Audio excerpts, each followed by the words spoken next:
हाँ जी, स्टार्ट कर रहे हैं with Indian succession act. Indian succession act topics लिखिए। हम इंडियन सक्सेशन एक्ट को डायरेक्टली स्टार्ट नहीं कर सकते, टॉपिक लिखिए।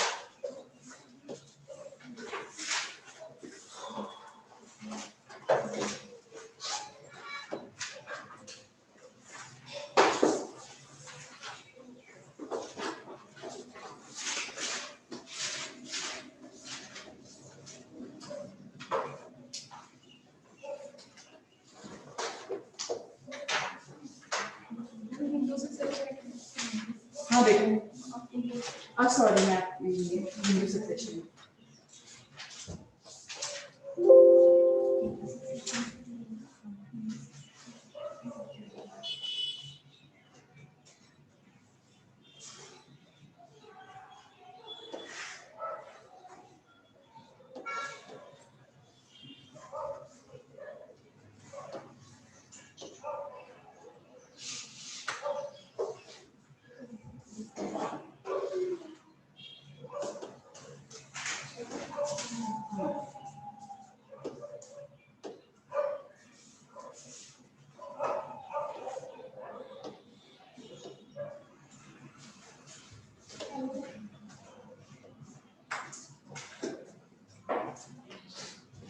हाँ जी, टॉपिक लिखिए,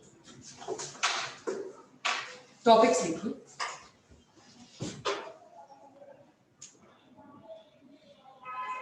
अभी एक चीज जो आपने उस दिन बोला था ना, डायरेक्शंस या गाइडलाइंस जो आप कह रहे थे डिलीट हो गए, तो हमने ना 9-10 डायरेक्शंस की थी रनअवे मैरिज आशा के केस में।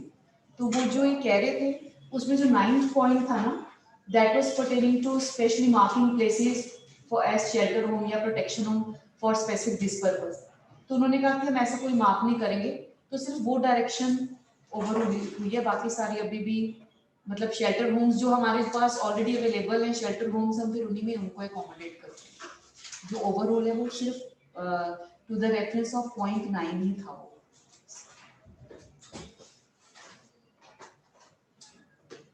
हाँ जी, जब हम बात कर रहे हैं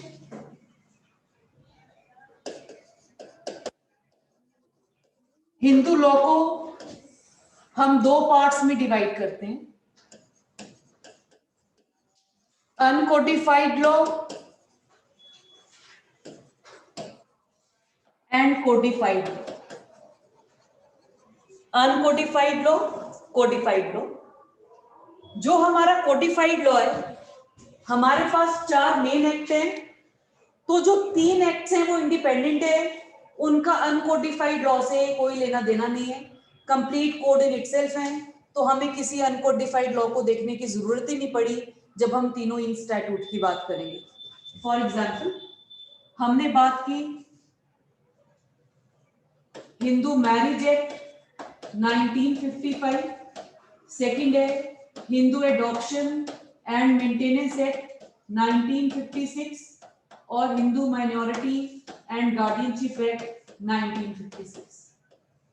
ये जो तीनों एक्ट्स हैं they are complete in itself, तो हमें कभी हमने इधर उधर किसी एक्ट को, हमने एक्ट को ही कोहेरेंट मैनर में पढ़ा कि एक प्रोविजन कैसे दूसरे से रिलेट करता है, पर हमने कहीं पर भी अनकोडिफाइड लॉ को रेफर नहीं किया। अनकोडिफाइड लॉ इनसे पहले से एग्जिस्ट करता है, कोडिफाइड लॉ से पहले, पर जो अनकोडिफाइड लॉ पढ़ना मजबूरी है अगर हमने 4th कोडिफाइड एक्ट करना है, that is Hindu succession act 1956।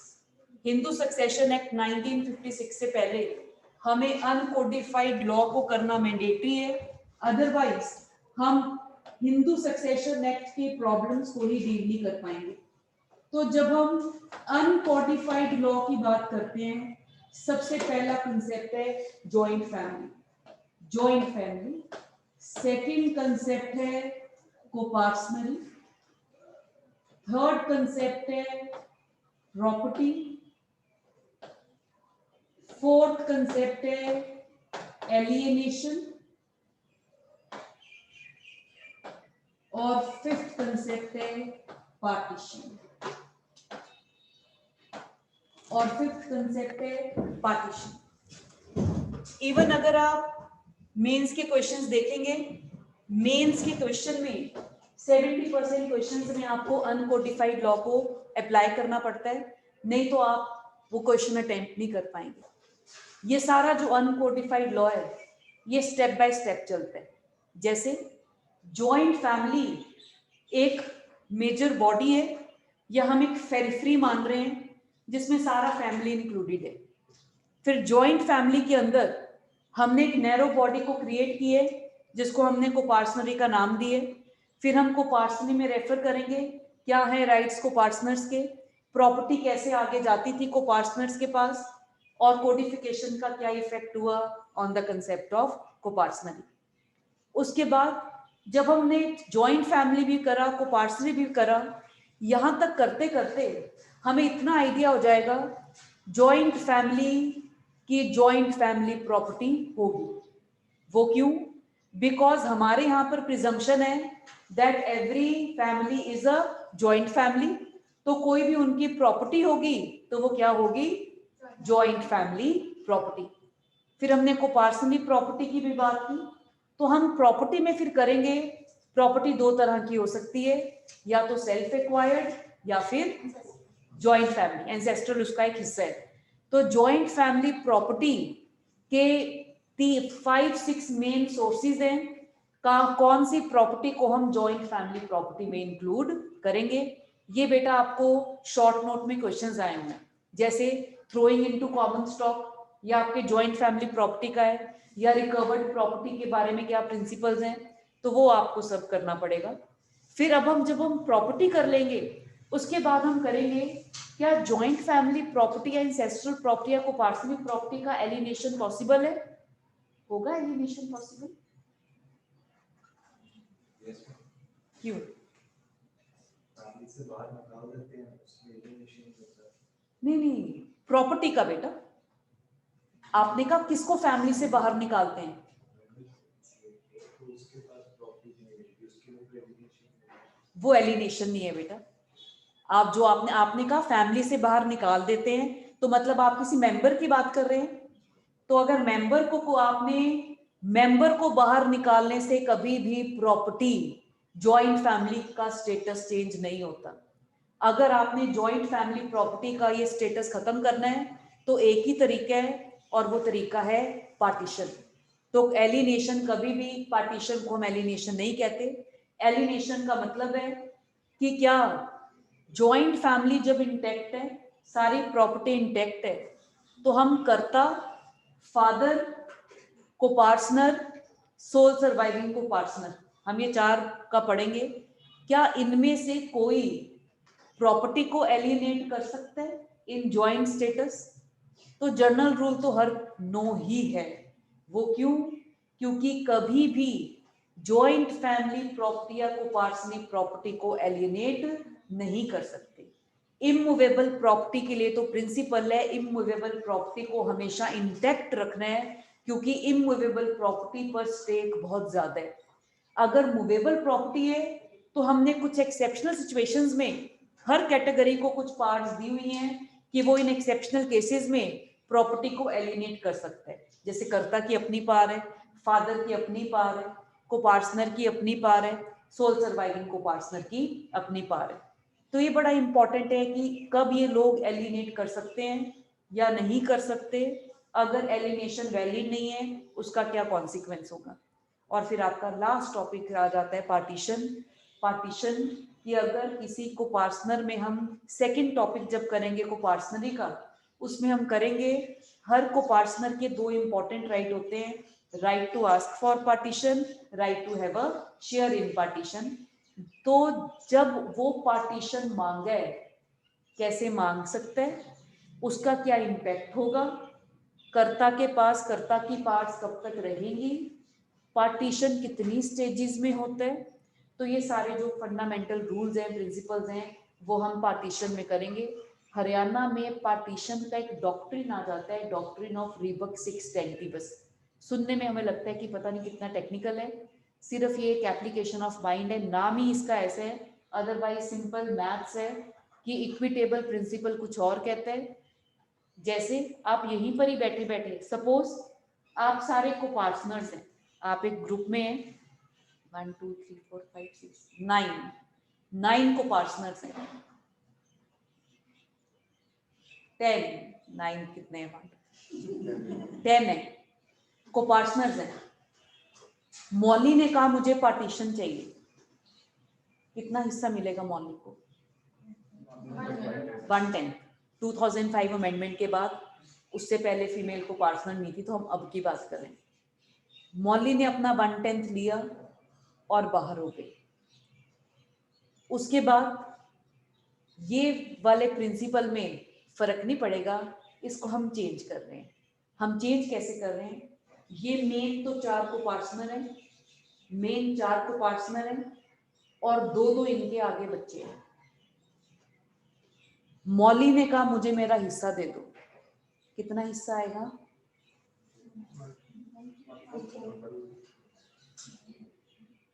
Change हो जाएगी अब सिचुएशन। क्यों? मैंने आपसे बोला है, मैंने आपसे बोला है फादर के 4 हैं, ए बी सी डी, आगे E F G H I जे के एल एम एन।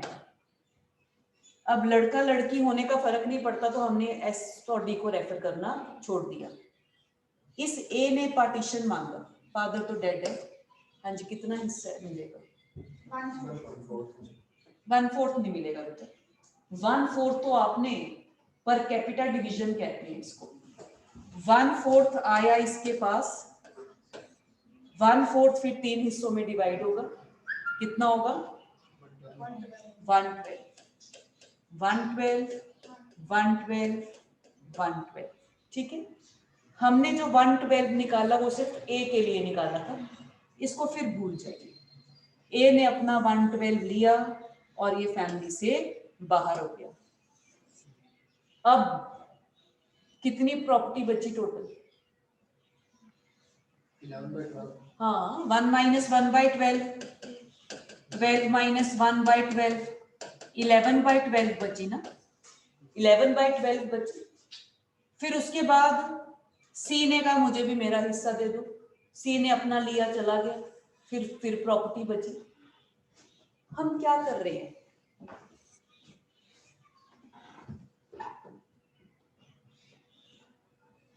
ये ठीक है या गलत है?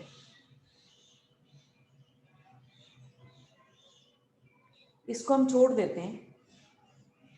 कल मेरे बेटे का बर्थडे था, छोटे बेटे का। मेरे 2 बच्चे हैं, सर के सिस्टर के भी 2 बच्चे हैं और सर के ब्रदर के भी 2 बच्चे हैं। खाना सर्व हुआ है। एक बच्चे ने, मेरे ही बड़े बेटे ने अपना केक का शेयर खाया और चला गया। उसके बाद सारा केक इंटैक्ट है। फिर दूसरे ने भी केक, मेरे ही बेटे ने केक का शेयर खाया, वो भी चला गया। फिर सर और मैंने भी अपना अपना केक का शेयर खा लिया। हमें तो अपने पूरे पूरे शेयर मिल गए, हमने तो 4 बड़े बड़े शेयर ले लिए, जबकि फैमिली में अभी 10 लोग और हैं 10 लोग। तो पहले ही क्या होना चाहिए था? आपको पहले ही, ये इक्विटेबल व्यू कहते हैं कि जब अलग होना है, चाहे ए ने अलग होना था, पहले ही सबको बराबर में प्रॉपर्टी, जो इससे फर्क नहीं पड़ना चाहिए पहले कौन बाद में गया, बाद में कौन बाद में गया।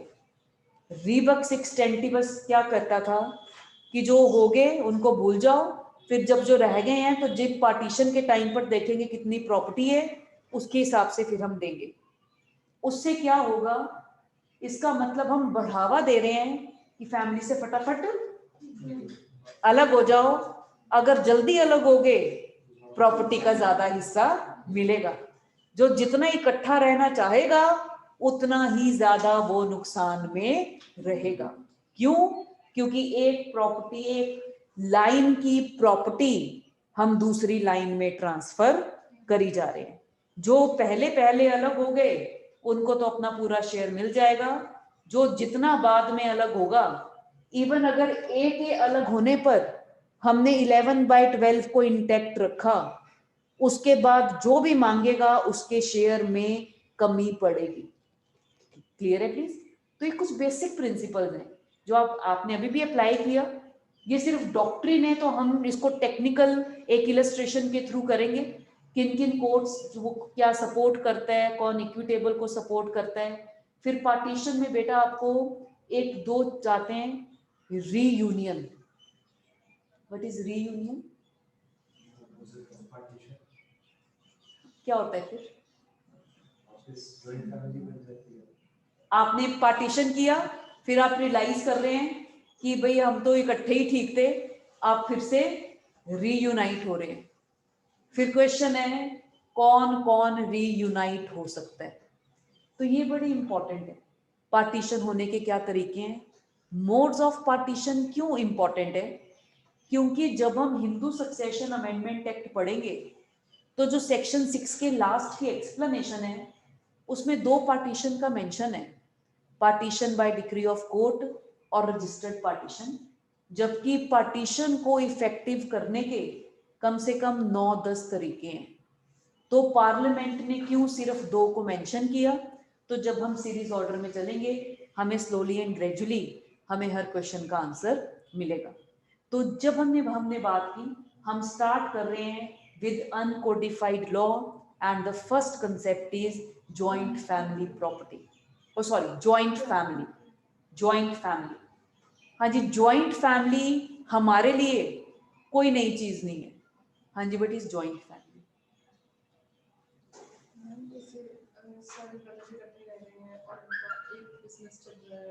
जरूरी है बिजनेस एक होना चाहिए? क्योंकि जॉइंट फैमिली का बिजनेस से कोई लेना देना नहीं। उनकी प्रॉपर्टी इकट्ठी हो और जॉइंट फैमिली, ये भी कोई प्रिजम्पशन नहीं है कि जॉइंट फैमिली है तो जॉइंट फैमिली प्रॉपर्टी भी होगी। जितने फैमिली मेंबर्स आगे आ रहे हैं साथ में रह रहे हैं, मेंबर्स बताइए। पेरेंट्स, ब्रदर्स, सिस्टर्स और उनकी वाइफ्स भी आ सकती हैं। और शायद नहीं आएगी। वाइफ को क्यों नहीं आएगी जॉइंट फैमिली में? बिल्कुल आएगी। डॉटर का हस्बैंड नहीं आएगा। तो हम किस तरह की डॉटर को इंक्लूड कर रहे हैं? Unmarried daughter. जॉइंट फैमिली का कंसेप्ट बड़ा ब्रॉडर था। इवन इलेजिटिमेट बच्चा भी जॉइंट फैमिली का पार्ट होता था। Even illegitimate child was a part of joint family. तो जब हमने जॉइंट फैमिली की बात की, जॉइंट फैमिली एक बहुत बहुत ब्रॉडर कंसेप्ट है। तो जॉइंट फैमिली का डेफिनेशन लिखिए। जॉइंट फैमिली का डेफिनेशन लिखिए।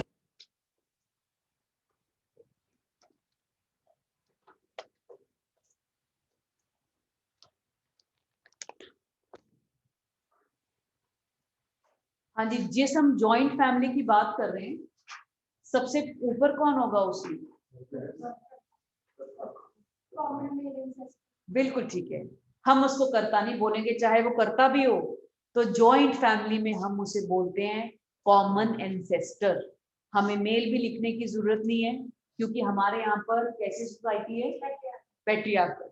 तो मदर कभी हेड नहीं होती थी एज अ जनरल रूल।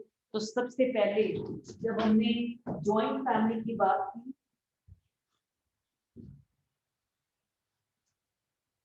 हाँ जी, जॉइंट फैमिली में सबसे पहले है कॉमन एंसेस्टर। कॉमन एंसेस्टर की बात की हमने, कहा जॉइंट फैमिली अगर ये है, और कौन ऐड होगा इसमें? Linear descendant. कितने? to any generation. ओके, बिल्कुल ठीक है।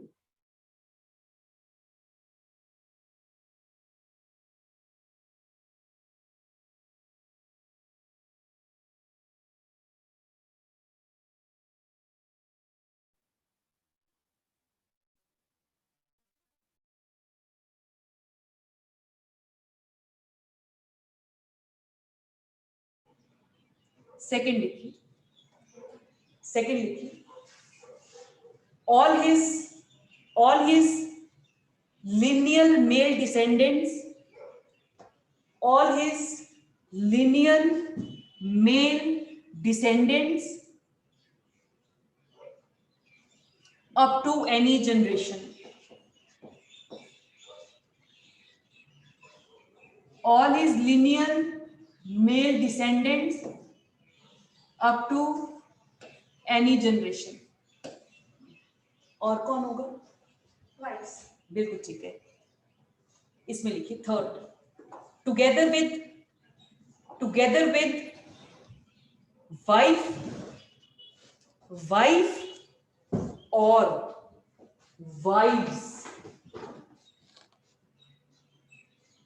वाइव्स इसलिए लिखा क्योंकि मोनोगैमी तो 1955 में आई है, पहले पॉलीगैमी परमिटेड थी, तो वहां पर हम एक से ज्यादा पॉसिबल है वाइव्स हो।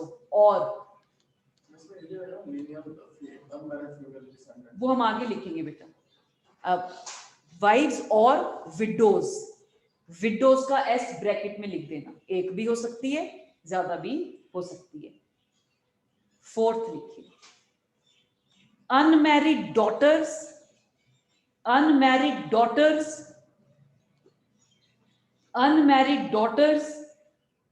of the common ancestor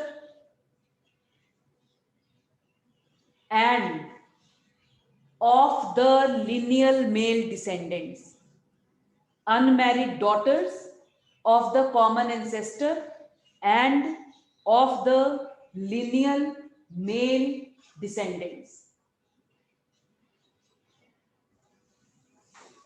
Next, even an illegitimate son is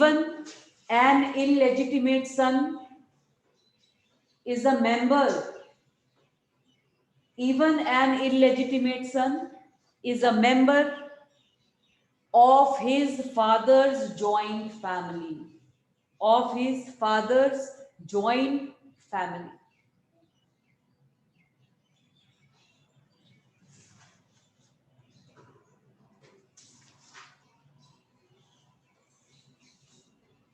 उसके बाद आप अपना हिंदू सक्सेशन एक्ट निकालिए, सेक्शन 23 निकालिए,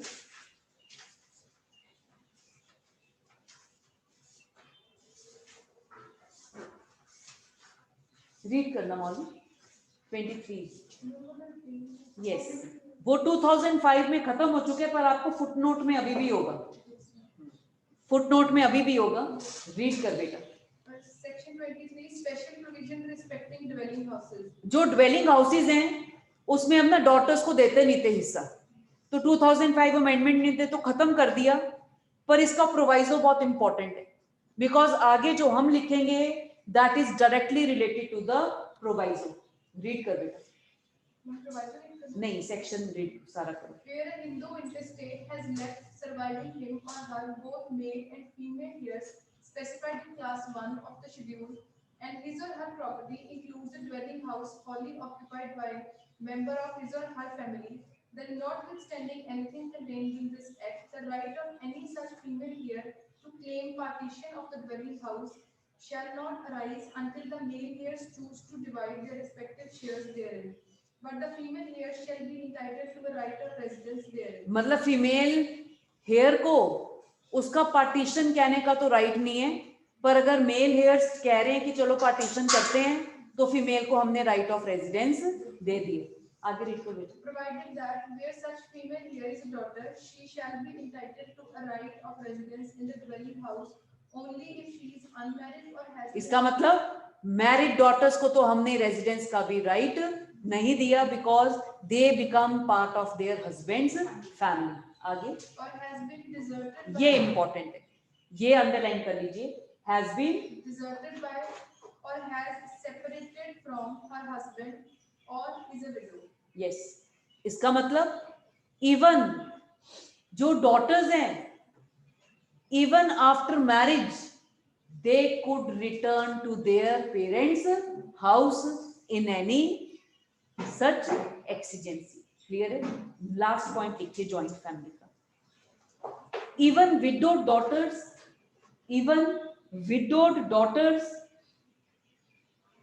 may return to their father's joint family and may claim on the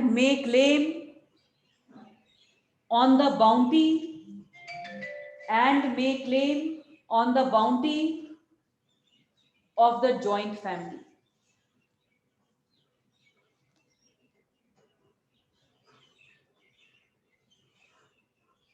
next लिखिए, इसको अंडरलाइन कर लेना। देयर इज नो प्रिजम्पशन,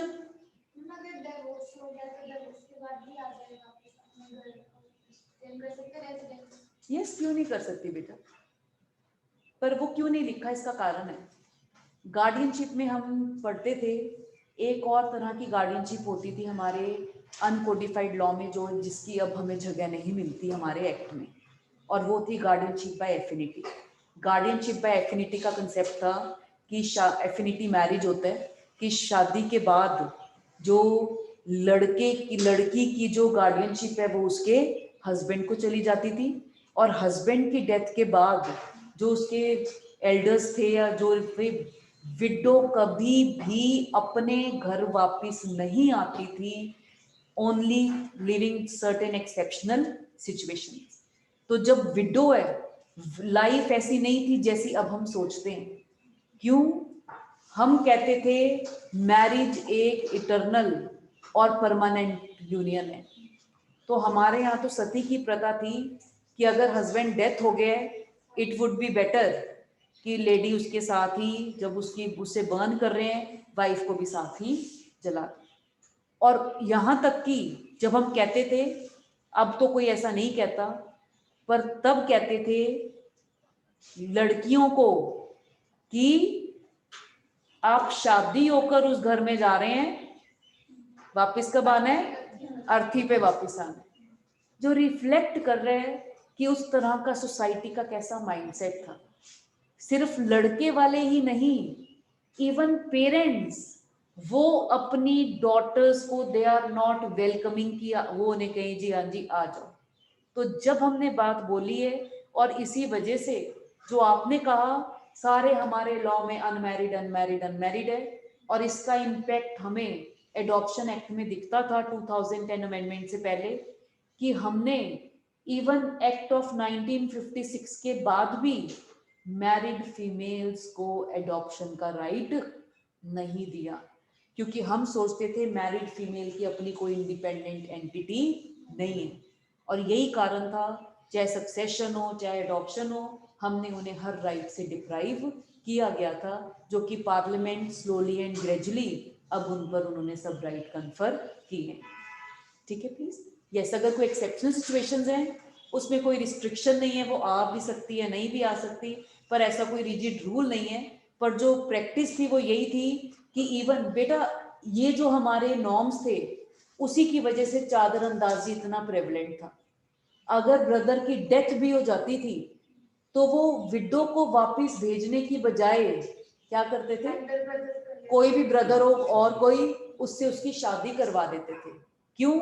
क्योंकि जब हम गार्डियनशिप बाय एफिनिटी कहते हैं, एक बार लड़की अगर फैमिली में चली गई है, वो ही फैमिली वाले उनके गार्डियन अब बन चुके हैं। इसलिए अगर ये कंसेप्ट होता उस टाइम पर कि अगर हस्बैंड की डेथ के बाद लड़की अपने घर वापस आ सकती है, तो फिर हमें चादर अंदाजी जैसी कस्टम की कोई भी जरूरत नहीं थी। चादर अंदाजी एक कस्टम है उस विडो को री इंटीग्रेट करने के लिए सोसाइटी में। तो जब ऐसी कस्टम्स का क्यों जन्म हुआ? तो हर कस्टम जो इवॉल्व की है उसके पीछे बहुत स्ट्रॉन्ग कोजेंट रीजंस होते हैं, और यही कारण है ऐसी कस्टम्स डेवलप हुई हैं जहां पर widow even after the death of the husband she used not to go to her parents place. ठीक है प्लीज, क्या लिखा मौली लास्ट?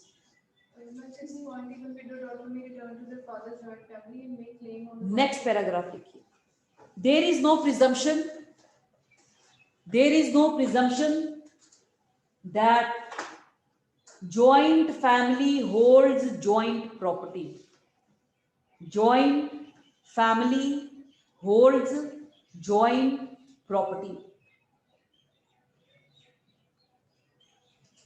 ये आपको प्रीलिम्स में क्वेश्चन आया हुआ है, प्रीलिम्स में क्वेश्चन आया हुआ है, इसको अंडरलाइन कर दीजिए।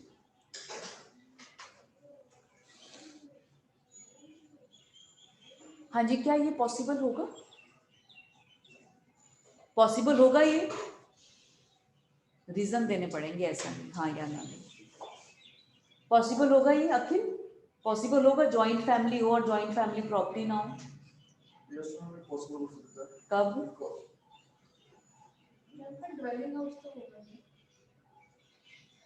पर ड्वेलिंग हाउस में आपने कहा ड्वेलिंग हाउस, अब वो ड्वेलिंग हाउस है नहीं है, ये खुद सब्जेक्टिव इशू है। सोसाइटीज आपने मेन का थ्योरी पढ़ा होगा, सर हेनरी मेन का, सबने पढ़ा ही है जूरिस्प्रूडेंस में। हाँ जी, सोसाइटी कैसे डेवलप की है, क्योंकि उसने कंसेप्ट दिया कि पहले ट्रेडिशनल सोसाइटीज थी जो अपने आप इवॉल्व करती हैं, आफ्टर सर्टेन टाइम वो स्टॉप कर जाता है। प्रोग्रेसिव के लिए आपको इंटेंशनल एफर्ट्स करने पड़ते हैं। हाँ जी, आप प्रोग्रेसिव छोड़िए, ट्रेडिशनल सोसाइटी कैसे डेवलप हुई है। सोसाइटी कैसे डेवलप हुई बेटा?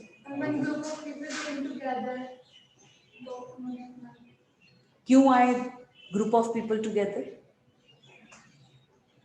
जब हम बात करते हैं लाइफ स्टार्ट हुई है, तो अगर एक इंडिविजुअल है उसको तो शायद ही पता होगा कि 10 मील के बाद दूसरा इंडिविजुअल आएगा, तो ग्रुपिंग कैसे हुई?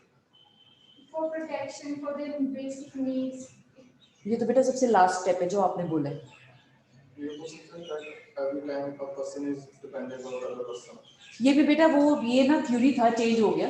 पहले था कि सपोज मैं फसल उगा रही हूँ, आप कॉटन के कपड़े बुन रहे हैं, तो कोई अपना मैं अपनी चीज देकर आ, ये बार्टर सिस्टम था पहले, बार्टर सिस्टम।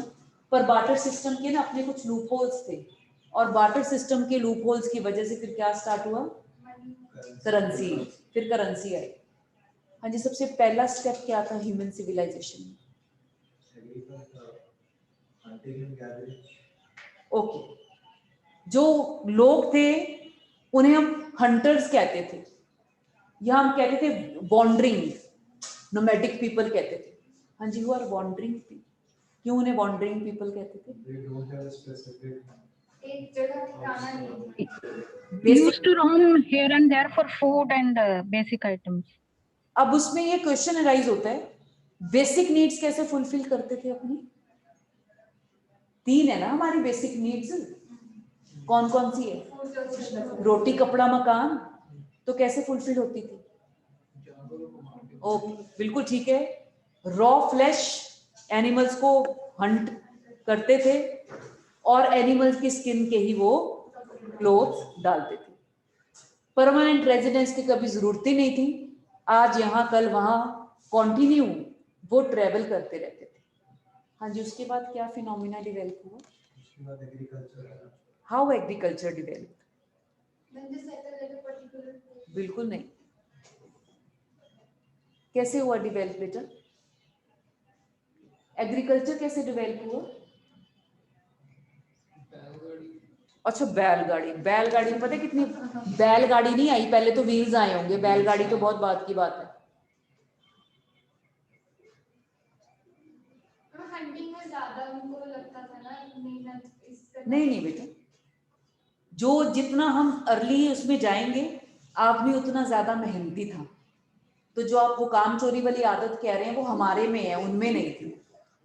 जो लोग टाइगर का हंट कर सकते हैं उनका शरीर देखो कितना फुर्तीला होगा, ये देखो ना, जिनको अपनी लाइफ प्रोटेक्ट करने के लिए, डार्विन का थ्योरी अभी भी सबसे फिट थ्योरी है, सर्वाइवल ऑफ द फिटेस्ट, जो सर्वाइव करने के लिए। बेटा फिर क्या होता था, तो वो जब उन्होंने ऑब्जर्व किया, क्योंकि वो प्लांट्स जो मिलते थे वो भी खाते थे, तो प्लांट्स के सीड वहां पर गिर जाते थे खाते खाते, तो घूमते फिरते वो उसी जगह पर जब वापिस आते थे तब उन्हें वहां पर क्या मिलते थे, न्यू प्लांट्स। तो उन्होंने ऑब्जर्व किया कि यस, ये एग्रीकल्चर भी ऐसे हो सकता है। उसके बाद उन्होंने डोमेस्टिकेशन ऑफ एनिमल्स और एग्रीकल्चर ऐसे स्टार्ट हुआ स्लोली एंड ग्रेजुअली। फिर पहले वो वेट को इधर से उधर लेकर जाना बहुत मुश्किल था। फिर एक बार आदमी ने ऑब्जर्व किया कि एक वुडन लॉग जो राउंड शेप का था वो ऊपर से नीचे बड़ी आसानी से स्लोप पर चला गया। तो उसने देखा कि क्या बन सकता है, व्हील। तो व्हील बना, फिर कार्ट्स वगैरह आने स्टार्ट हो गए। फिर एक फिनोमिना आया कि पानी में वुड है वो फ्लोट कर रही है, फिर उससे शिप्स बननी स्टार्ट हो गई। तो सोसाइटी ऐसे डेवलप करी। अब मैंने आपसे पूछा कि जॉइंट फैमिली है, जरूरी है जॉइंट फैमिली की कुछ ना कुछ प्रॉपर्टी होगी? क्योंकि प्रिंसिपल तो कहता है बिल्कुल जरूरी नहीं है कि अगर हम जॉइंट फैमिली कह रहे हैं they must be having joint family property. हम इंडिविजुअल नेम्स पे हो सकती है, पर फैमिली में जो भी मेंबर होंगे उन सबकी प्रॉपर्टी को जॉइंट प्रॉपर्टी माना जाएगा। अब हम कह रहे हैं हंटर्स वाले ही ले लें, 4 लोग इकट्ठे रह रहे हैं, हर रोज मारते हैं, खाते हैं और एनिमल्स की स्किन और लीव से खुद को कवर कर रहे हैं, क्या जॉइंट फैमिली प्रॉपर्टी होगी? जरूरी नहीं है, पर आज के टाइम में ऐसा पॉसिबल नहीं है। चाहे कुछ हो या ना हो, जो हाउस होल्ड यूटेंसिल्स हैं, बर्तन हैं, वो तो हर किसी के पास होते ही होते हैं। तो ये कहना कि जॉइंट फैमिली का जॉइंट फैमिली प्रॉपर्टी होना जरूरी नहीं है, ये प्रिंसिपल है बेटा, जो हम इसको डिफाइन नहीं करते, पर अब वो पॉसिबल नहीं है। ठीक है, प्लीज इसके अंदर लिखिए, इसके अंदर लिखिए, there is no presumption, there is no presumption that a business conducted by a co-partner, that a business conducted by a co-partner is joint family business, is joint family business.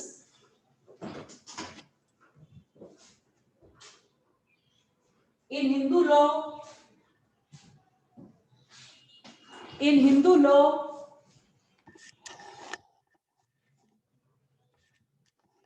in Hindu law, there is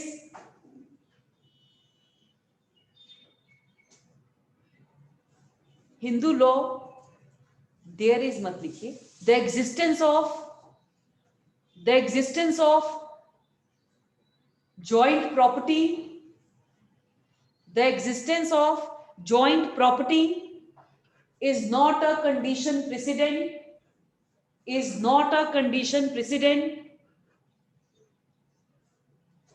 to the existence of joint family, to the existence of joint family, though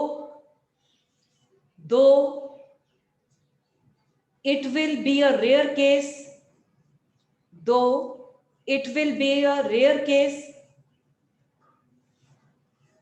where a joint family possesses no property.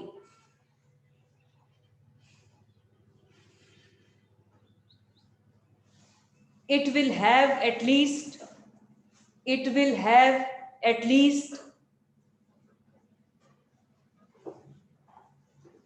household utensils,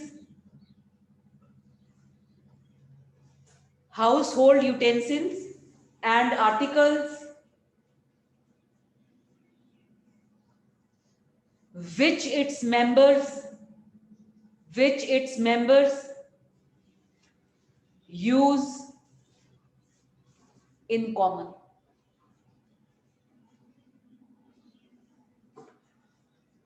clear है? Next लिखिए coparcenary.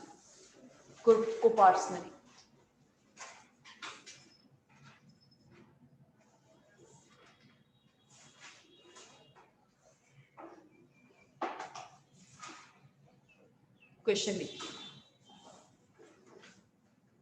Discuss the concept of coparcenary. Discuss the concept of coparcenary and its various incidents. बेटा incidents का मतलब है characteristics. Incidents का मतलब है characteristics. Next लिखिए सेकंड को स्टार लगा दीजिए. ये ऑलरेडी आपको मेंस में क्वेश्चन आ चुके हैं और ऐसा ही क्वेश्चन कोई आपको आता है. कभी वो कोई डॉक्ट्रिन पूछ लेते हैं. आपका जो सेक्शन 6 है बेटा, जो आपका सेक्शन 6 है आपके हिंदू सक्सेशन अमेंडमेंट एक्ट का 2005 अमेंडमेंट के बाद, वो बहुत इंपॉर्टेंट है. उसमें कुछ ना कुछ ऐसी चीजें हैं जिससे कि अनकोडिफाइड लॉ इफेक्ट हुआ है, तो वो इंपॉर्टेंट है, वो हम अभी इसको डील करेंगे. सेकंड क्वेश्चन लिखिए. The Hindu succession amendment act 2005, the Hindu succession amendment act 2005 has retained the concept of Mitakshara coparcenary. और इसका क्या प्रूव है? जो आपका सेक्शन 6 का जो हेड नोट है वो क्या है? Devolution of interest in Mitakshara coparcenary. ये हेडिंग है सेक्शन 6 की. इसका मतलब कोपार्सनरी को अभी भी रिटेन किया हुआ है. Is it existing in real sense? Is it existing in real sense?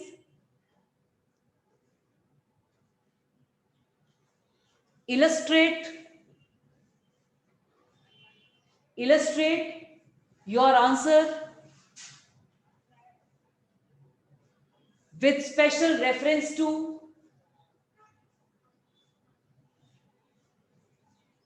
impact of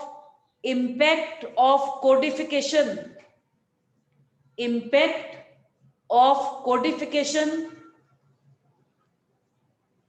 on this concept.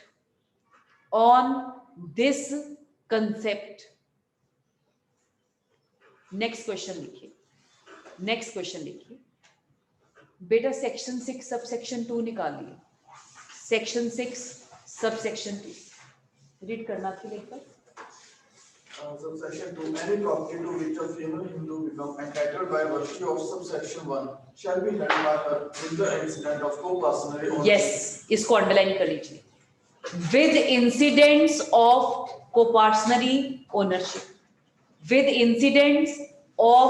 coparcenary ownership. इसमें लिखिए. Section 6 subsection 2. Section 6 subsection 2 has used the phrase double inverted commas में लिखिए incidents of coparcenary ownership.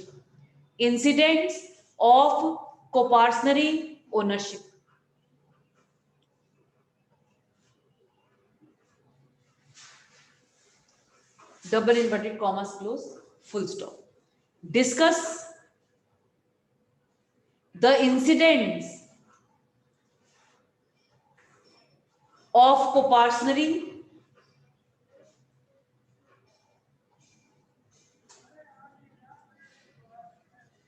full stop. Are all these incidents still existing?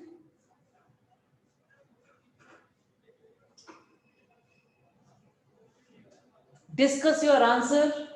Discuss your answer with special reference to principal of survivorship.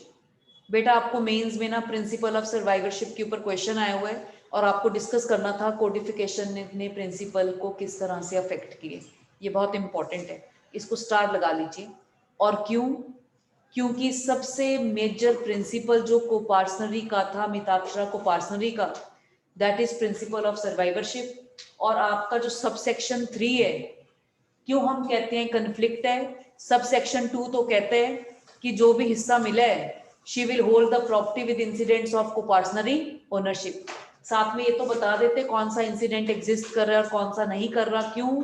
जो foundation pillar है coparcenary का, that is principle of survivorship, and this principle has been deleted या repealed by section 6 subsection 3 by Hindu Succession Amendment Act 2005.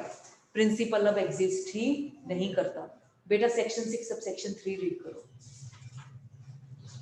Where a Hindu dies after the commencement of the Hindu Succession Act Amendment Act 2005, his interest in the property of joint Hindu family governed by the Mitakshara's law shall devolve. Shall devolve. बेटा devolve का होता है pass on होना. अगर किसी की death हो जाती है तो जो उसका प्रॉपर्टी है वो आगे कैसे डिवॉल्व करेगा, आगे किसको वो पास ऑन होगा? यस, आगे By the testamentary or intestate succession. दो तरीके हैं, फर्स्ट टेस्टामेंट्री और दूसरा इंटरस्टेट. टेस्टामेंट्री होता है बाय विल और इंटरस्टेट होता है जिसने विल नहीं बनाई वो कैसे जाएगा? According to Hindu succession act 1956. आगे As a case may be under this act and not by survivor. ये important, and not by survivorship. Principle of survivorship has been abrogated, has been abolished by section 6 subsection 3. section 6 subsection 3. Clear है please? अब start कर रहे हैं with concept of coparcenary. Concept of coparcenary. हाँ जी, what is coparcenary? कौन होता था coparcenary में? कौन होता था बेटा कोपार्सनरी में? ओके, सीनियर मेल है, उसके आगे की 3 जनरेशन, सन, ग्रैंडसन, ग्रेट ग्रैंडसन, ये कोपार्सनरी में आते हैं. इसको हम 2 तरीके से लिख सकते हैं. वो कैसे? जब हमने कहा father S S S triple S, ये कोपार्सनरी है. जब हमने कहा, या फिर हम इसको कैसे लिख सकते हैं? सन, ये तो था डाउनवर्ड्स डायरेक्शन में. Father father father father father father, दोनों में सेम सेंस है. सिर्फ क्या है, एक में हमने डिसेंडेंट्स के अकॉर्डिंग ली है, एक में हमने असेंडेंट्स के लिए लिया. पर जो हम कॉमनली यूज करते हैं, जो आपके कोडिफाइड लॉ में भी यूज हुआ है, वो है सन, सन्स सन, सन्स सन्स सन, सन सन्स सन, सन्स सन्स सन. तो ये 3 जनरेशन तक कोपार्सनरी में आता है. क्लियर है? इसमें लिखिए. A coparsonary is a narrow body. A coparsonary is a narrow body of persons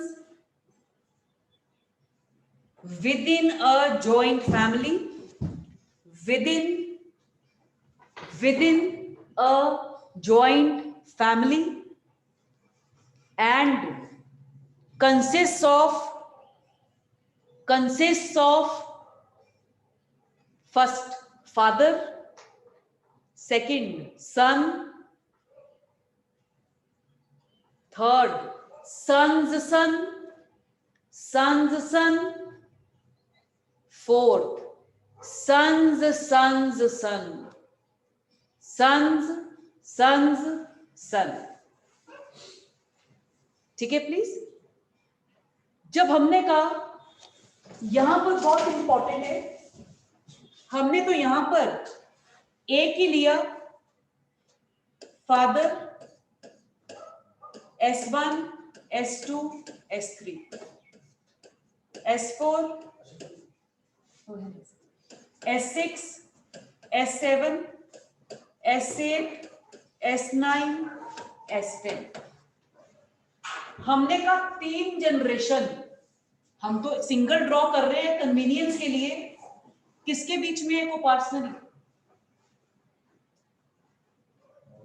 yes, सारे कोपार्सनर्स हैं।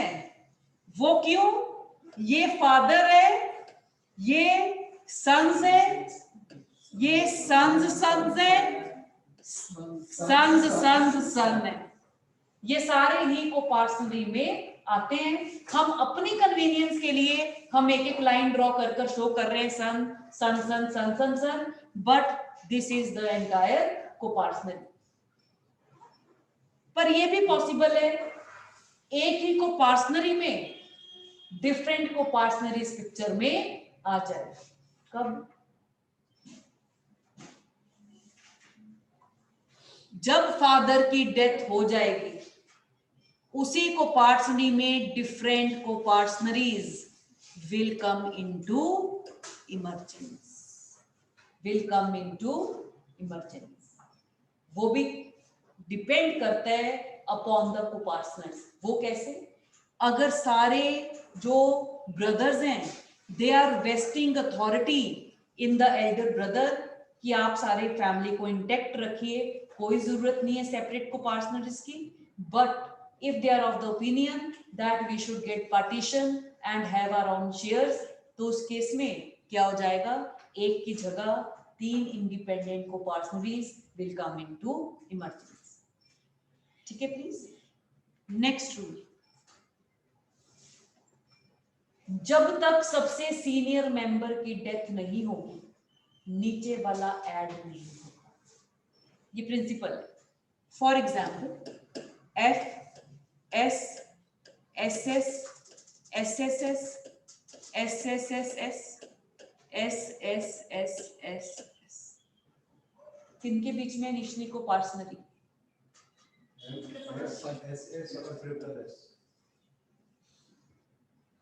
ये सारे लोग जॉइंट फैमिली का तो पार्ट हैं पर कोपार्सनरी का पार्ट नहीं है।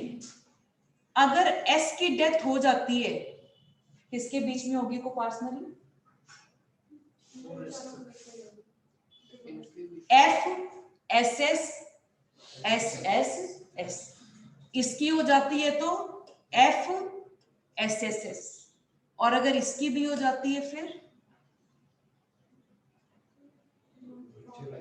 यस, अभी भी नहीं आएंगे। ये वो सिचुएशन है which is destructive of coparcenary, क्योंकि F अब कौन है? Sole surviving coparcener. जितनी भी फैमिली की प्रॉपर्टी होगी, अब प्रॉपर्टी का भी स्टेटस चेंज हो जाएगा, वो क्या हो जाएगी? इसकी सेपरेट प्रॉपर्टी, क्योंकि वो सोल सर्वाइविंग कोपार्सनर बन चुके। और जैसे ही F की डेथ होगी a new coparcenary will come into existence. पर कैसे ऐड होता है?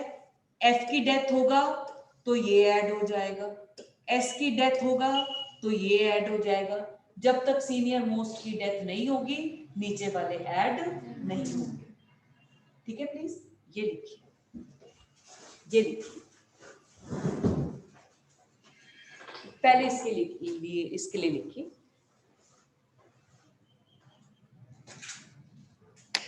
रूल लिख लीजिए। क्या रूल अप्लाई करते हैं? so long as one is not removed by, so long as one is not removed by more than 4 degrees, one is not removed by more than 4 degrees from the last holder of the property, from the last holder of the property, howsoever removed,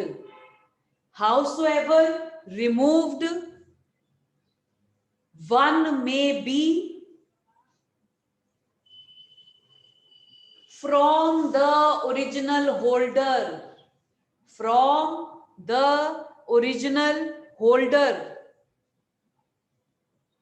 one will be a co-partner.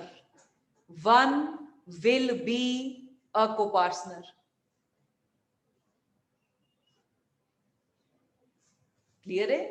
तो last holder की जब तक death नहीं होगी, नीचे वाला add नहीं होगा, चाहे कोपार्टनर्स कम होते रहें, और अगर लास्ट अभी भी बैठा हुआ है और नीचे वाली जनरेशन मर रही है, तो वो एक सिचुएशन ऐसी हो सकती है जहां पर वो सोल सर्वाइविंग को पार्टनर बन जाए, तो उसकी डेथ के बाद इकट्ठी ही 4 generations will be included in the next coparcenary. पर ये situation possible, it is extreme hyper technical situation, because human life को हम 100 इयर्स का स्पैन, नॉर्मल स्पैन काउंट करते हैं, जो कि अब उससे भी कम हो रहा है। तो ये कहना कि ग्रेट ग्रैंडफादर जिंदा रहा पर सन भी मर चुका है, ग्रैंडसन भी और ग्रेट ग्रैंडसन भी, वो पॉसिबल नहीं है। और अगर है, then that situation is destructive of copartnery. Copartnery will come into end with the death of last holder of the property. ठीक है, प्लीज कुछ पूछना है तो पूछिए। नेक्स्ट लिखिए incidents.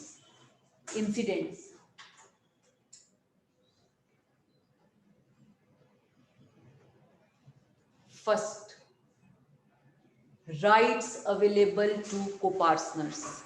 Right available to co-partners.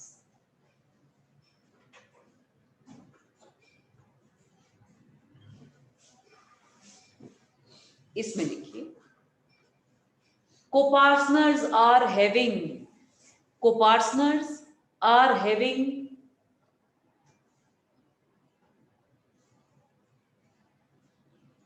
two rights, और बेटा ये दोनों राइट ऐसे हैं जिसकी वजह से जॉइंट फैमिली का जो करता है वो हिम्मत नहीं करता किसी के एडवर्स एक्ट करने की, वो वही करेगा जिसमें सबका भला हो। क्यों? अगर उसने कोई भी गलत काम किया जिससे कि किसी के ऊपर इसका एडवर्स इंपैक्ट हो सकता है, वो को-पार्टनर उसे कर्ता की गद्दी से हटा देगा। वो कैसे? क्योंकि हमने उसको 2 इंपॉर्टेंट राइट्स दिए हैं।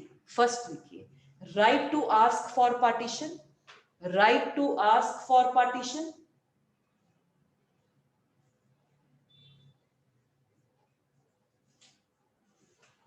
right to ask for partition. Second, right to have a share in partition, right to have a share in partition.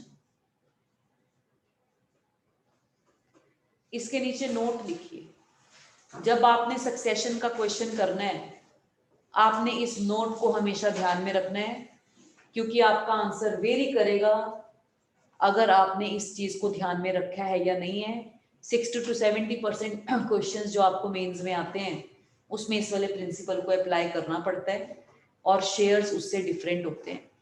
और ये भी पार्लियामेंट को भी पता है 2005 से पहले का लॉ टेक्निकल था, अमेंडमेंट आ गई है 2005 की, पर क्वेश्चन आ रहा है आपको 2005 से पहले का। वो क्यों? क्योंकि वो इसमें मरने वाले की डेथ शो कर रहा है 2002, 2003, तो वो तो मरने वाले के डेथ के टाइम डिसाइड करेगा कि किस टाइम का लॉ अप्लाई करेगा। अगर 2005 से पहले की डेथ है तो वो हिंदू सक्सेशन एक्ट 1956 अप्लाई करेगा, अगर 2005 के बाद की डेथ है तो Hindu succession amendment act 2005 apply करेगा। ठीक है, प्लीज इसमें लिखिए नोट में। But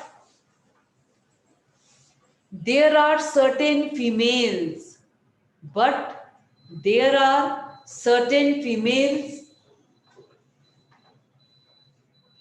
who are not having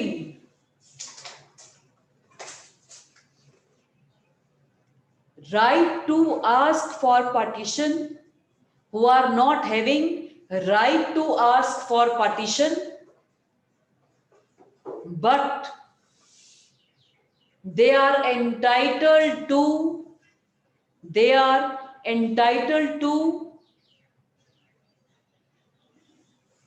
a share in partition. They are entitled to a share in partition in case partition happens. In case partition happens. First कौन सी lady है वो? Wife.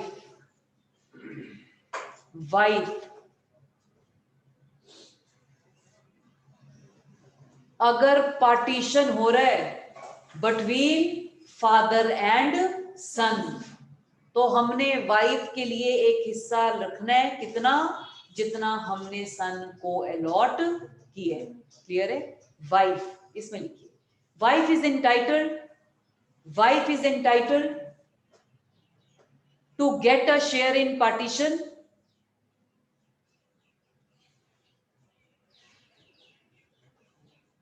if partition takes place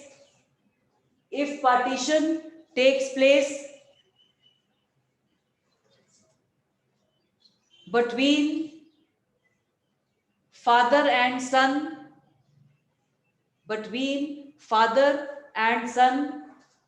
and she will get an equal share equal to that of a son, and she will get an equal share equal to that of a son.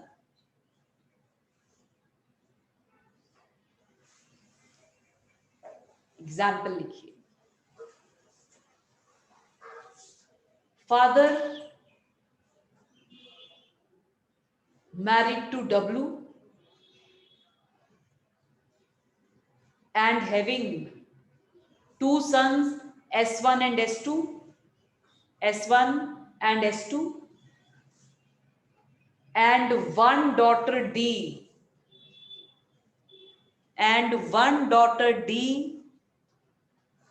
from this union.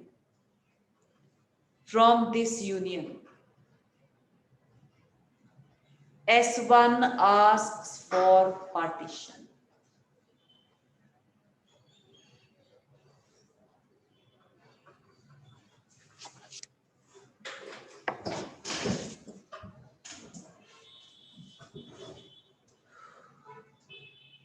हमने कहा father S1, S2, D, W, यही बोला. Partition मांगा S1 ने, मांग सकता है? बिल्कुल. क्यों? कुपार्टनर मांग सकता है. पार्टीशन अब किनके बीच में होना है? फादर एंड सन. कितने हिस्से होंगे पार्टीशन के?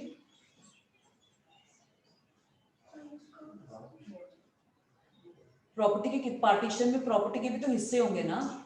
कितने हिस्से होंगे? हम अनकोडिफाइड लॉ की बात कर रहे हैं, आप कोडिफाइड भूल जाओ.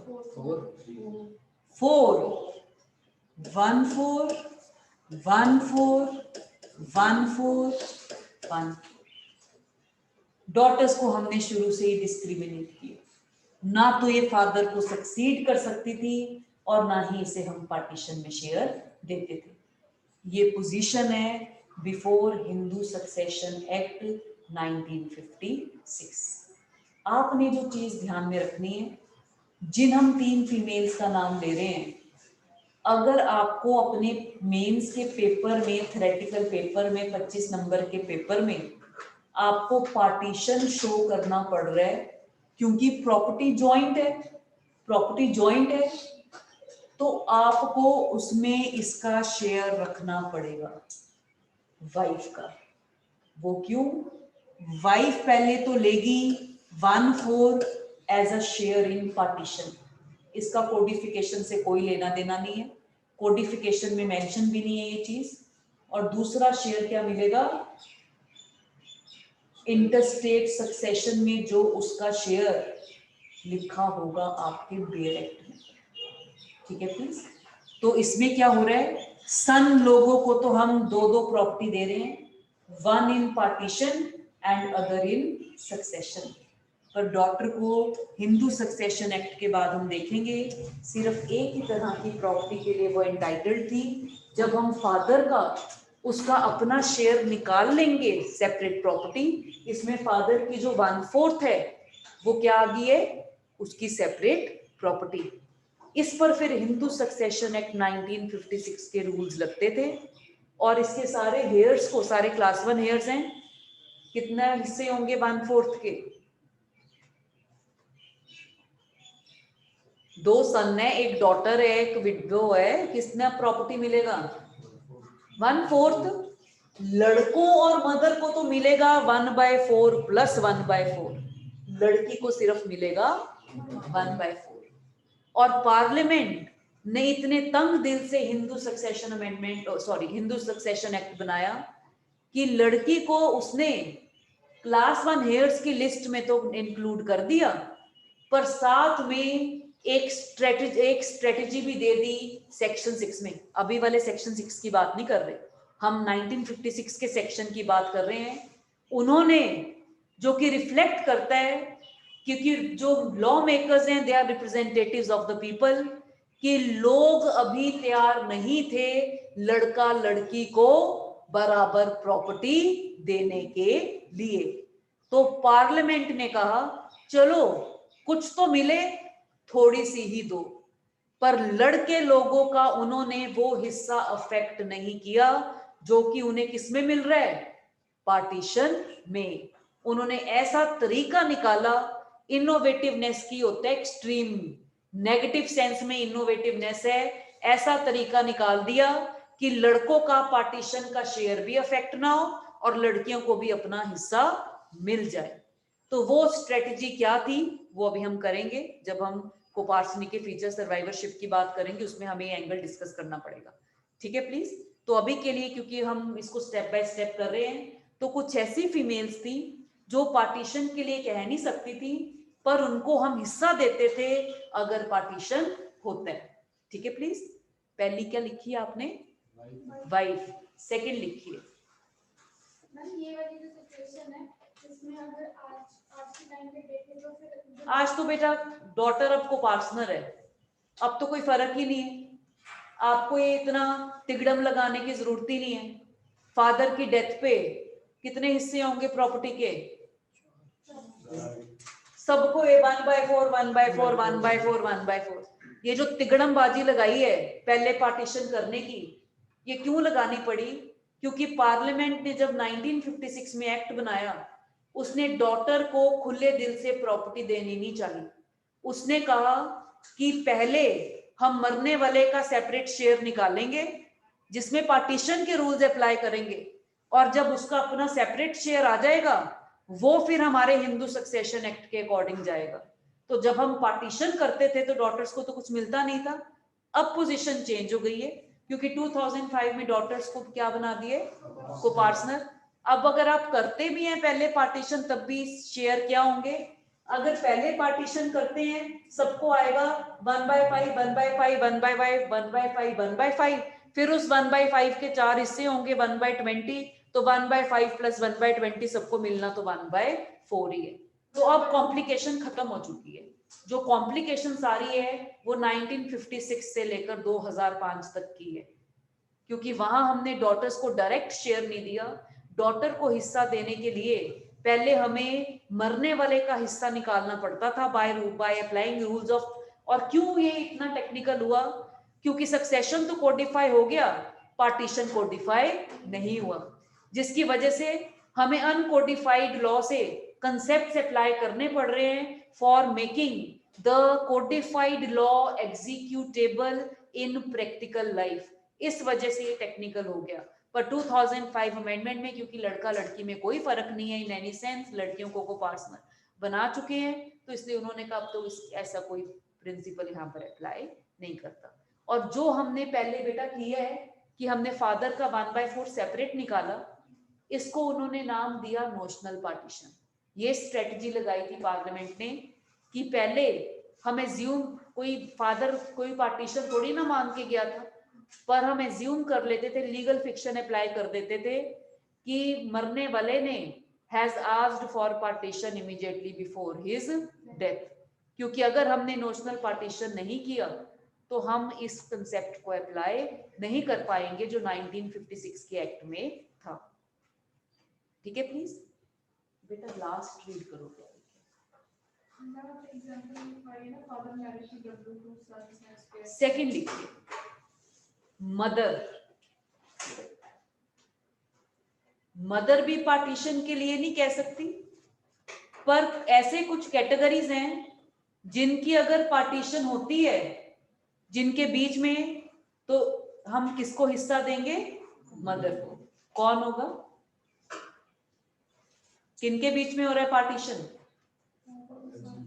सन्स को, पास नहीं, सन्स। अगर फादर के जिंदा रहते हो गए है तो वाइफ, इनकैपेसिटी ऑफ वाइफ मिल जाएगा। अगर फादर की डेथ हो गई है और डेथ के बाद कोई लड़का कह रहा है मुझे फैमिली से अलग होना है, हमने मदर को भी सिक्योर्ड किया हुआ है, तो जब लड़कों के बीच में पार्टीशन हो रहा है मदर को बराबर हिस्सा मिलेगा equal to that of a son. इसमें लिखिए, mother is entitled, mother is entitled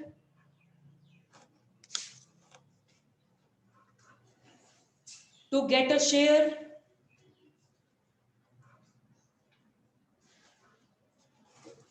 in the property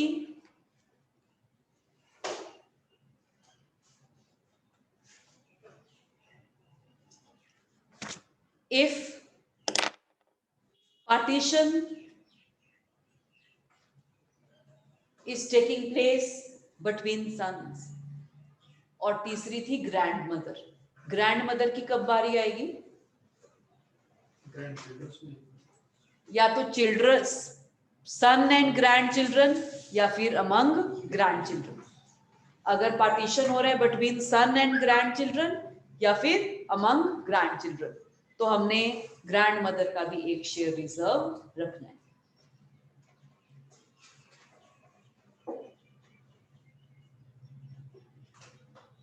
तो हमने ऐसी अभी 3 फीमेल्स की, वाइफ, मदर, ग्रैंड मदर, जो पार्टीशन के लिए नहीं कह सकती, पर अगर पार्टीशन हो रहा है इनको हमें एक हिस्सा निकालना पड़ेगा। जो भी हमने अभी ये चीज लिखी है 1956 के आने के बाद कोई फर्क पड़ा इसमें?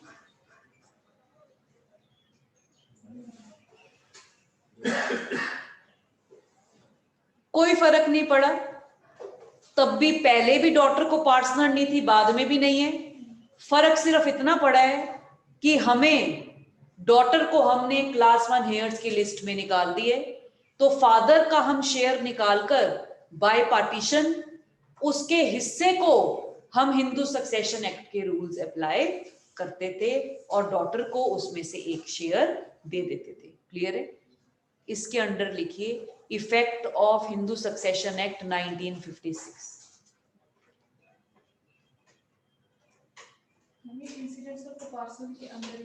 यस बेटा, हम अब अलग इसके 4-5 फीचर्स हैं जो जिसको हम कर रहे हैं। इसके 3 हिस्से बनेंगे जो हम पहला पॉइंट डिस्कस किया ना, को-पार्टनर्स आर हैविंग 2 राइट्स। इसके 3 हिस्से बनेंगे। जो आपने अभी तक लिखा है उसको आप लिख दीजिए ट्रेडिशनल लॉ या law before Hindu succession act 1956। अब जो आप लिखेंगे वो लिखेंगे position after HSA 1956 but before 2005 amendment, but before 2005 amendment. इसमें लिखिए there was no change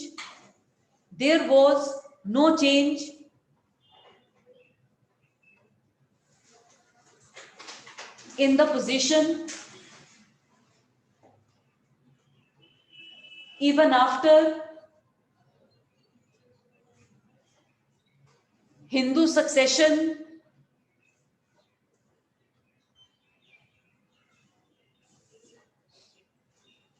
Act 1956, दो Parliament has tried to confer proprietary rights on daughters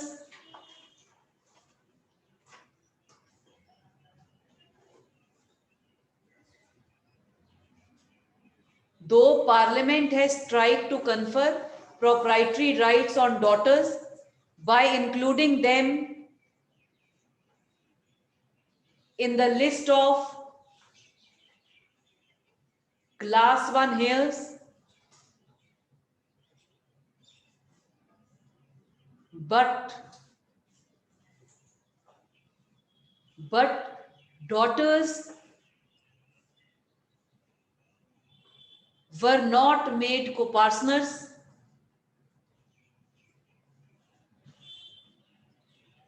and this position continued to prevail. And this position continued to prevail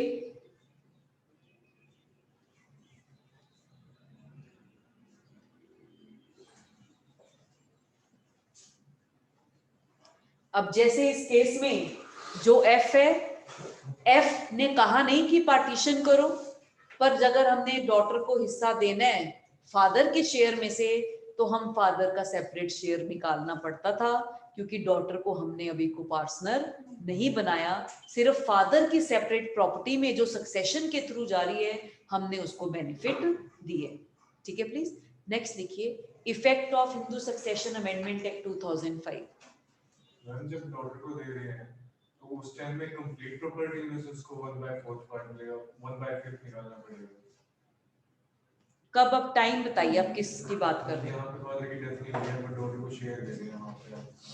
बेटा father की death के बिना succession तो तभी आएगा ना पिक्चर में, अगर डेथ हो जाएगी। यस, तो विल बना देगा फादर, फिर विल के अकॉर्डिंग जाएगा। यस, तो जब हम सक्सेशन की बात कर रहे हैं वो तभी आएगा जब उसकी डेथ हो जाएगी।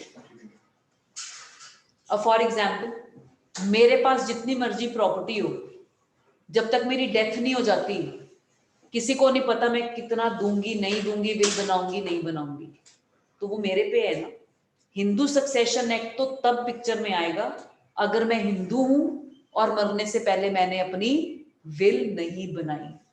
अगर मैंने अपनी विल ही बना दी तो मेरा सक्सेशन फिर इंडियन सक्सेशन एक्ट के अंडर होगा, हिंदू सक्सेशन एक्ट तो मुझ पर अप्लाई नहीं करेगा, क्योंकि जो सक्सेशन है वो दो तरह का होता है, टेस्टामेंट्री एंड इंटरस्टेट। टेस्टामेंट्री में आदमी अपनी विल बना रहा है तो वो इंडियन सक्सेशन एक्ट के अंदर जाता है। इंटरस्टेट में आदमी बिना विल बनाए मर चुका है, क्योंकि उसने विल नहीं बनाई है तो हमारे जो एक्ट के प्रिंसिपल्स हैं उसके अकॉर्डिंग आगे प्रॉपर्टी डिवॉल्व होगी। ठीक है प्लीज, ठीक है प्लीज। और जो आपने बोला अगर फादर जिंदा है तो कई बार ऐसा होता है कि अगर लड़के नालायक हैं, क्या पता फादर लड़कों को कुछ देना ही ना चाहता हो, वो विल में सारी अपनी किसको दे दे, डॉटर को दे दे। इसलिए क्या कर रहे थे? Yes, effect of Hindu succession amendment act 2005, इसमें लिखिए, by Hindu Succession Amendment Act 2005, by Hindu Succession Amendment Act 2005, daughter has been made co-partner by section 6 subsection 1, by section 6 subsection 1 and vested with same rights and liabilities, same rights and liabilities as that of a son, as that of a son. Therefore those two rights of co-partners, those two rights of co-partners, that is right to ask for partition, right to ask for partition and right to have a share in partition, and right to have a share in partition is available to daughters also, is available to daughters also after Hindu Succession Amendment Act 2005.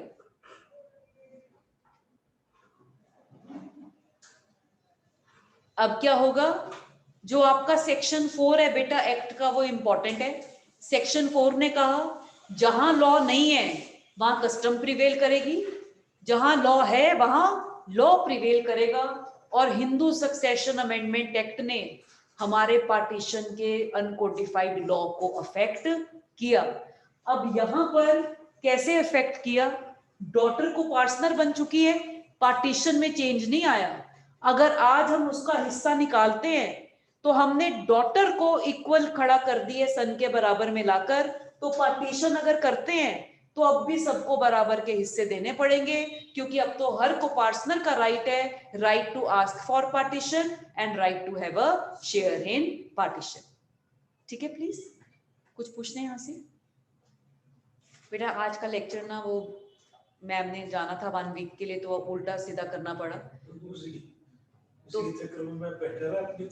तो फिर आप कल तो आपका 10 o'clock ही start होगा, 10 to 12:30 हम इसको continue किया करेंगे, ताकि अच्छा है अगर 12 जितना सक्सेशन कंटिन्यूटी में हो उतनी आप क्लैरिटी आती है, क्योंकि इकट्ठे टॉपिक्स इंटरलिंक्ड हैं। कल वाला टेक्निकल होगा। आप एक काम करना, आपको पास जो आपके पास बुक्स हैं अपना सेक्शन 6 निकालिए, सेक्शन 6 मेनी फुटनोट, जो आपका हिंदू सक्सेशन एक्ट का 1956 का सेक्शन 6 था, मिल गए? ये ना जो भी आपके पास टेक्स्ट बुक हो एक बार उसको बेयर रीडिंग दे आना सिर्फ, और कुछ नहीं चाहिए। जो भी आपके पास टेक्स्ट बुक हो उसको बेयर रीडिंग दिया ना, यहाँ पर तो हम इलेबोरेट करेंगे क्योंकि 1956 से पहले मिताक्षरा को पार्सनरी में सिर्फ एक ही तरीके से प्रॉपर्टी जाती थी, और वो तरीका क्या था? सर्वाइवरशिप। जब एक्ट आया 1956 का, उसने 3 तरीके बना दिए depending upon certain pre condition, और वो 3 तरीके थे, मरने वाला या तो विल बना दे टेस्टामेंट्री, या फिर इंटरस्टेट, और तीसरा था सर्वाइवरशिप भी रिटेन रखा। 3 तरीके आ गए। और 2005 अमेंडमेंट के बाद अब कितने रह गए? 2 ही। कौन कौन से?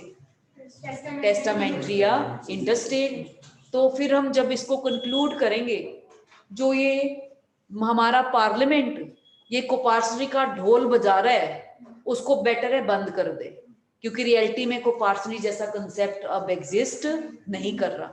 तो हमें नहीं पता वो क्यों अपने वो कोपार्सनरी के कंसेप्ट को होल्ड ऑन कर रखना चाहते हैं, जबकि उन्होंने अपने प्रिंसिपल्स बीच में इन्फ्यूज कर दिए हैं, जिससे कि कोपार्सनरी का जो फाउंडेशन पिलर है वो डिमोलिश हो चुके हैं। चेंजेस करने जरूरी थे, keeping in view the changing social conditions.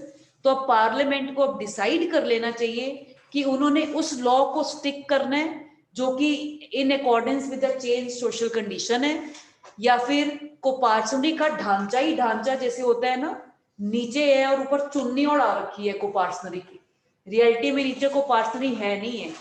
ये आपको बेटा कंक्लूड करना पड़ेगा। आपको क्वेश्चन आ जाएंगे, रियलिटी में क्या कोपार्सनरी एग्जिस्ट करती है?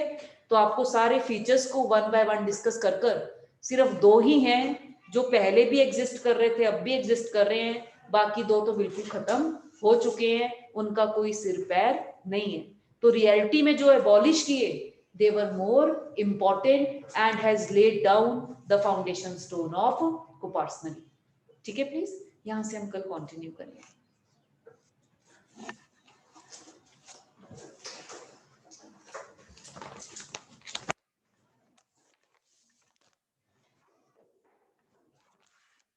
बेटा आपका जो सेक्शन 6 है हिंदू सक्सेशन अमेंडमेंट एक्ट का,